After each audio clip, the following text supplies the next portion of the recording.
I wanted to talk a little bit about asset location. And this is something that is completely missed by a lot of otherwise pretty financially sophisticated people. I have had lots of docs that have these incredible portfolios and a really thorough understanding of personal finance and investing that completely miss this subject.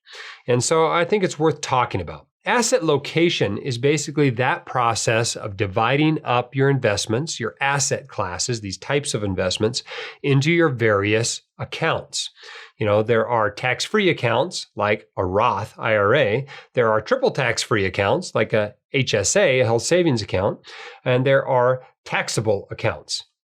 There are also tax-deferred accounts like your classic 401k. And each of these has different issues and is taxed in a different way. And these have some bearing on how your investments perform and which investments should be going into which of these various types of accounts. So we're going to talk about that today.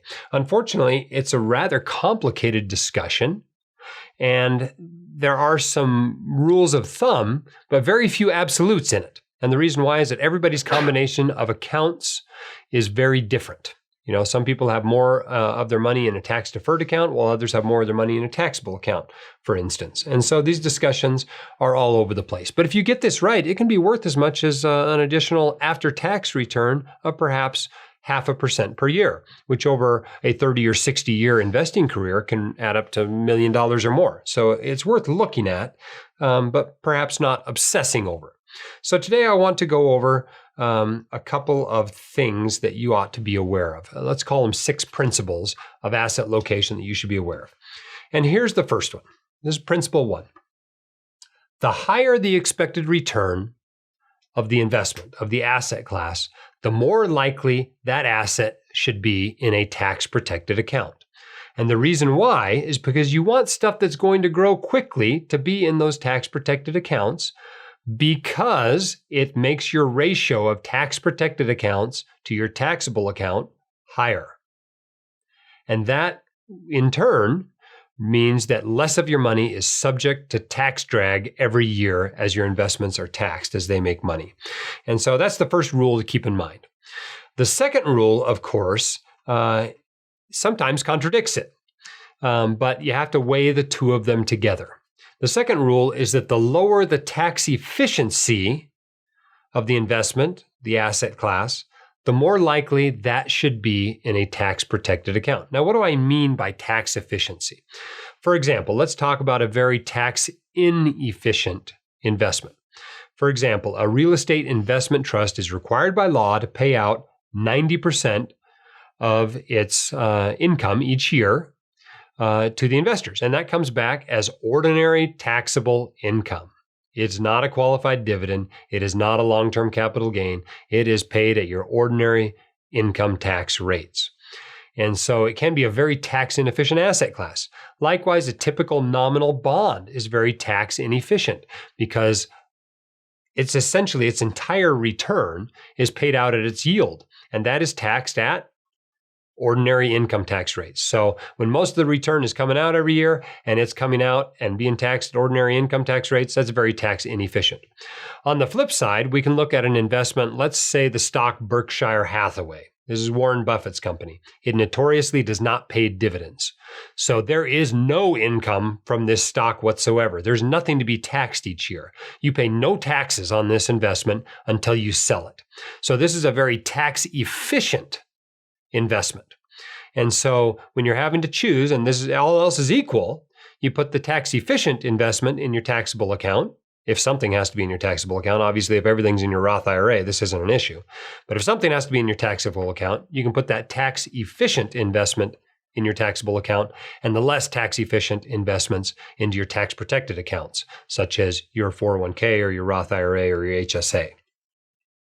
The third principle is that the more likely you are to avoid paying capital gains taxes, the more likely you should be the more willing you should be to put capital gain assets in your taxable account. Let me explain what I mean by this. I don't really pay long-term capital gains taxes, and that's because of the unique way that we use our taxable account. When something goes down in value in our taxable account, we tax loss harvest it. and we get the losses. And right now we have a whole bunch of losses. I think we're close to $500,000 in losses that we've accumulated in that taxable account over the years. Lots and lots and lots of tax losses. And that's great. You can use $3,000 a year of those against your ordinary income. They can be carried over indefinitely. You can use them against any capital gains that you do have to actually take for whatever reason. And so it allows you to be very tax efficient in that taxable account. Now, if something appreciates in that account, I tend to use it for our annual charitable giving. And so we basically flush those capital gains out of our account. It's a very tax efficient way to invest. And if you give a lot of money to charity, this is a great thing that you can do to keep from paying a lot of taxes. Because when you give that appreciated asset to charity, you still get the charitable deduction for the whole value of that asset, but neither you nor the charity pays the capital gains taxes on it. So if you do something like that, then it's great to have these assets with a lot where most of the return comes to you as long-term capital gains because you're not paying those taxes anyway. Same thing if you're 85 years old, right? And you're probably going to die without ever spending this money. And your heirs are going to get a step up in basis at death. That is a great thing to have in a taxable account because it ends up being so tax efficient because nobody ever pays those capital gains taxes. And so if you're really good at avoiding paying those capital gains taxes because of the way you live your financial life, those are great assets to have in your taxable account. Okay, principle number 4. The more volatile the investment, the more likely it is to be better in taxable. And the reason why is that volatile investments are more likely to give you taxable losses. And a taxable loss is a great thing because you're harvesting them, right? You're swapping that investment for something that's very similar, but not, in the words of the IRS, substantially identical. You're capturing the loss, but you really haven't changed what you're invested in.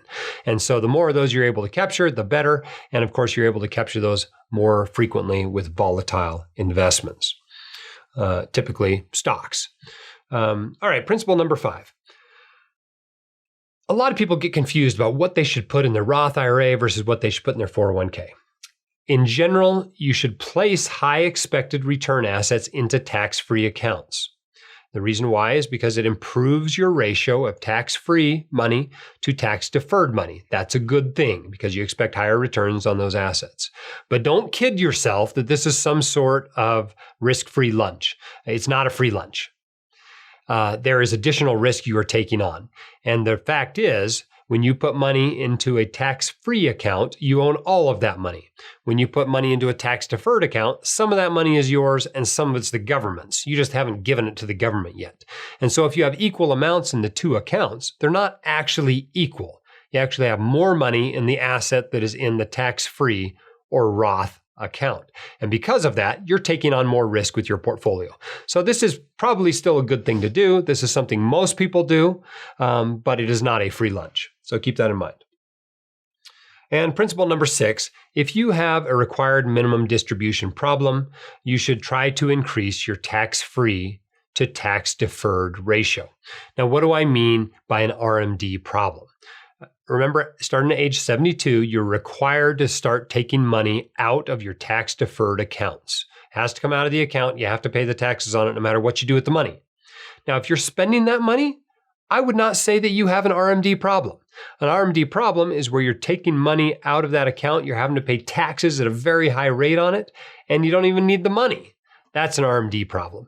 And truthfully, you probably need a very large tax-deferred account in order to have an RMD problem. I'm talking in the millions, probably more than 5 million, maybe more than 10 million before you really have a RMD problem. But if you have one, you're one of those lucky few, you should do what you can to try to increase your tax-free to tax-deferred ratio. And the typical ways that people do that is by doing Roth conversions, by making Roth contributions rather than tax-deferred contributions, and trying to improve those things. So, some basic tips that you should follow if you are trying to invest tax efficiently. Here's just nuts and bolts kind of tips to keep in mind. If you're going to invest in municipal bonds, do it in a taxable account. Remember, their interest is federal and sometimes even state tax-free. If you have an investment that has a high expected return that is very tax inefficient, Picture like a hard money loan fund that's earning 11%, but it's totally taxable every year at your ordinary income tax rate. That's likely worth moving into a tax protected account if you can, even if you end up paying some fees or dealing with some costs or hassles of doing that. In general, you should put your bonds into tax-deferred accounts. This isn't a free lunch. It's not always the right thing to do, especially at very low interest rates, as I've written before. But even when you're wrong about where you put those bonds, you're not going to be wrong by much. Fourth, if you have to invest in a taxable account, and like I said, if you don't have to, don't bother. If you can get all your investments into tax-protected accounts, that's great. But if you have to invest in a taxable account, the types of assets that you generally want in there include equity real estate, where you can shelter the income with depreciation, municipal bonds, and total market stock index funds. Things like the Total Stock Market Index Fund, the Total International Stock Market Index Fund, those are all very tax efficient investments. If you're taxable, the tax protected ratio gets so large that you have to find another asset class to move into taxable. Congratulations, you're going to be very rich. But for the most part, you don't need to worry too much about that stuff. Max out your retirement accounts, consider Roth conversions. Remember that REITs and their mutual funds probably still belong in a tax-protected account, even with the new 199A deduction that gives you a little bit of a tax break on the income coming out of there. But don't worry too much beyond those basic steps. You're probably just as likely to be wrong as right in what you do with your asset location beyond that point. And even if you are right, it's not going to make that much of a difference.